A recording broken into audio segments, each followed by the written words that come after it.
Yeah, so started out this morning at one of our bus terminals, the North Bus Terminals, and I always like to start off the school year by meeting with the bus drivers, the bus aides, the mechanics. We put about 1,000 school buses on the road each and every day, transporting about 75,000 students. That's how our day starts, and certainly want to thank them for what they do to make sure the district moves along. Stopped by Coral Springs High School, and now I stopped by this morning to greet students and staff, talk to the administration here at Stoneman Douglas. I think it's a bittersweet day here for everyone. I think everyone's glad to get back and be reunited, the Eagle family here, but it's 6 months away from the tragedy, which feels like it happened just yesterday. So there are a lot of emotions going on. It's still a challenging time for many of the students and faculty. So we continue to provide an enormous amount of support and services here. Everything from counselors, social workers, behavior therapists. We've added more than a couple dozen to the school, as well as to schools within the Stoneman Douglas zone. Those are the middle schools and the elementary schools as well. We've doubled the number of security staff here at the school. That's a permanent thing that we've added here. We've made a number of upgrades during the summer. We upgraded the camera systems here. We've added additional surveillance cameras to Stoneman Douglas. We have put in new intercom systems and upgraded that as well. We've added additional security staff, as I mentioned to you before. We've added additional fencing, gates. We've changed all the locks on the classroom doors. They lock automatically. We put in the 34 portables. We did that within about a third of the time that it normally takes. We had crews working 7 days a week to make that happen. You saw that last week. We gave a tour of that. So there's just been a lot of work here. A lot of work continues as we work through the recovery process here at Stoneman Douglas. But I will say that the school board has a continued laser-like focus on security. It's not just here at Stoneman Douglas, throughout the whole district. We're working to make sure that we provide armed security staff at each and every one of our schools. We continue to upgrade our surveillance camera systems at every school in Broward County. We are moving forward and accelerated our single point of entry projects, which use a system of gates, fencing to funnel all visitors to a single point.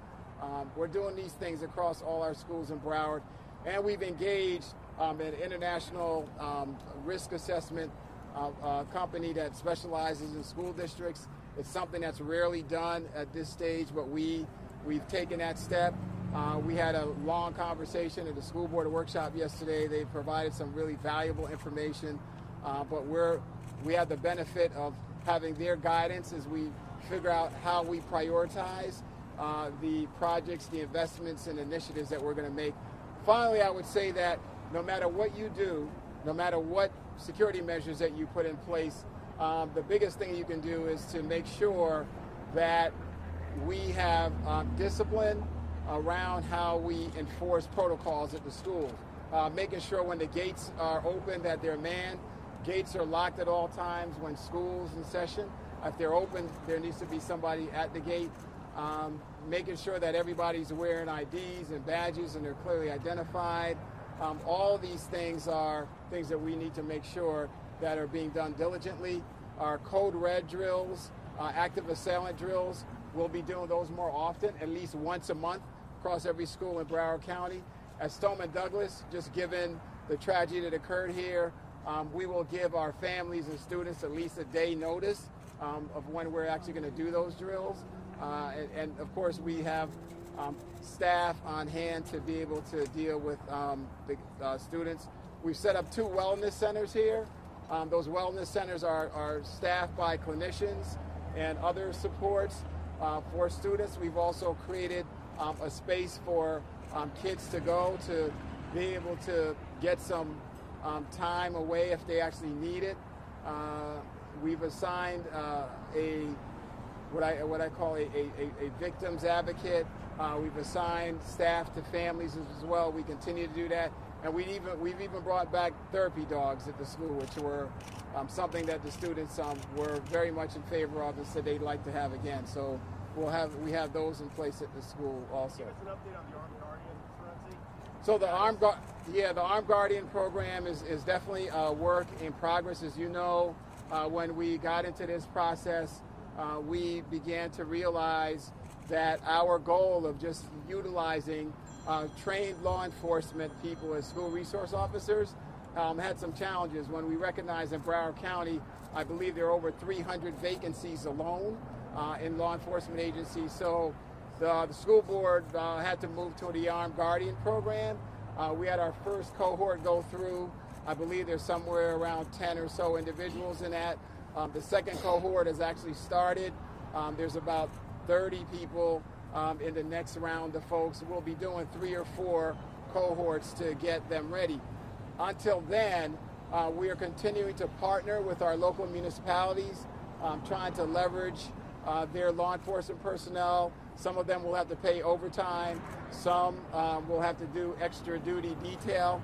But it's going to take the entire county working together to make sure that we're meeting that goal, recognizing that we have shortages of staff, armed security staff, but we'll work to make sure that we've got someone at each and every one of our schools. Our goal ultimately is to have a ratio of 1 school resource officer to every 1,000 enrolled students, which is one of the reasons why we have a referendum on the August 28th ballot. That referendum will allow us to be able to secure additional school resource officers and security staff.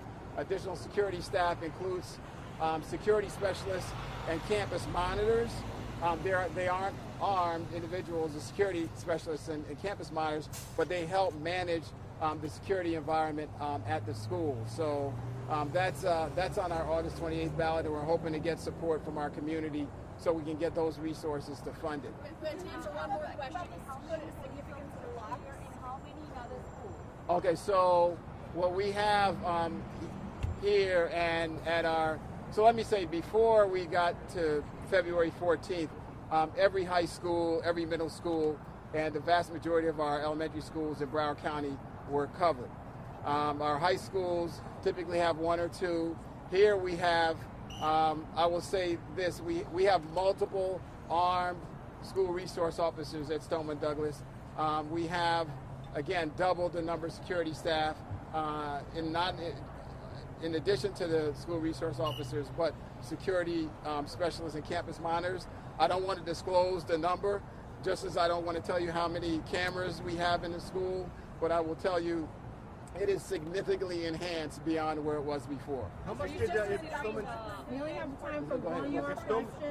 At Stoneman Douglas, I know that one of your reasons for not going for the metal detectors at the start of school was just the sheer logistics of getting the students in to meet the first ballot. Today, they were still checking bags, I understand, and making sure every student had an ID tag. That's part of the protocols, yes. Right. How much did that delay the start of school today? There wasn't much of a delay at all.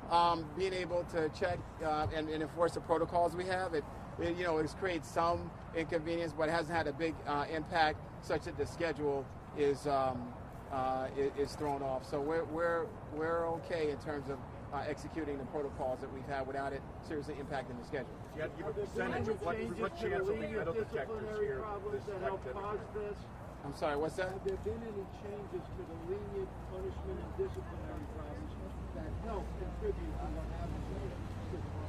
Well, let me just say this. We are always looking at the school student code of conduct. There's always been a committee of parents, teachers,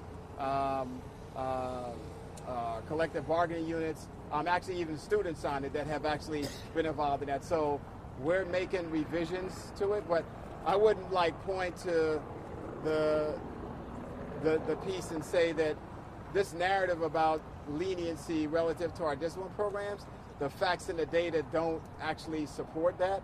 I'll just tell you that's where we are. But that doesn't mean we can't get better doing everything that we're doing in terms of dealing with students. One of the things that we are doing, which will help, is we're significantly increasing the number of mental health counselors, social workers, behavior specialists in the district, and our threat assessment teams are being significantly enhanced. So when there are students who are identified who we know have challenges, we've got to make sure that we're doing the right kind of interventions, that the right kind of supports are there, and we need to make sure that those pieces are put in place. And then finally, as I mentioned last year, we will actually incorporate as part of our school audits. I've asked them to go and review discipline records and practices at each school to make sure that they're being done appropriately, so schools are on notice that that's part of our new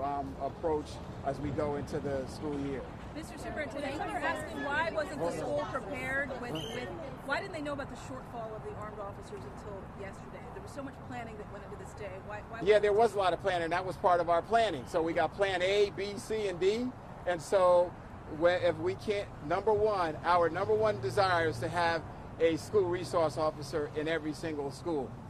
Given the reality of what we have, when Fort Lauderdale tells me that they have vacancies of 35 openings, Sheriff has 95 vacancies, there's over 300 in the county, 5,000 across the state, I've heard. So we've had to make adjustments. So we've participated in the Armed Guardian program. We recognize it's going to take us multiple cohorts going through to get trained to fill that. Until that occurs, we're going to have some short-term strategies involving hiring and officers on overtime and through other strategies to make sure that we're staffed at every school. It's going to take us a good part of this year to get to a stable type situation relative to the staffing, but that doesn't mean we're going to leave any school without an armed guardian or a school resource officer. But again, when you do these things, we had short window time, and I think this is true for almost every district that I know of in Florida. You've got to have multiple plans and contingencies in place. Do you think there'll be metal detectors here? Metal detectors? I'm sorry, what? Well, let me just say this. From the very beginning, I've reached out to families. I've visited at homes. I've spent time in the hospitals with them. There's some that they want their own space. There's a lot of grief, frustration, and anger with some, and I get that. But I will tell you that we do whatever we can to meet with families. In fact, there's a group of families I meet with here every 3 weeks about. Many of the victims some people forget, there's 17 students that were actually shot and injured. They need supports as well. Meet with them on a regular basis. They've come up with some very good suggestions of how we can actually support them during the school day and afterwards. During the summer, we met 2 or 3 times to talk about how they were going, get prepared for the school year. So the victims are always top of mind. I spend an enormous amount of time here at the school with students, faculty, victims, and others. That's just part of what we need to do. And I know that doesn't always get reported. I'm not going to do selfies and social media posts or when I meet with families, but I can tell you I think about them every day. I say prayers for them. It's an unspeakable situation that they're going through, and it's my responsibility to do everything I can to support them. And there's some that they've got their own path that they'll have to find to get through this very difficult time in their lives. I'm going to have to run to some other schools, but I thank you all for coming. We do invite you to our news conference at 3:45 at our KCW administration building.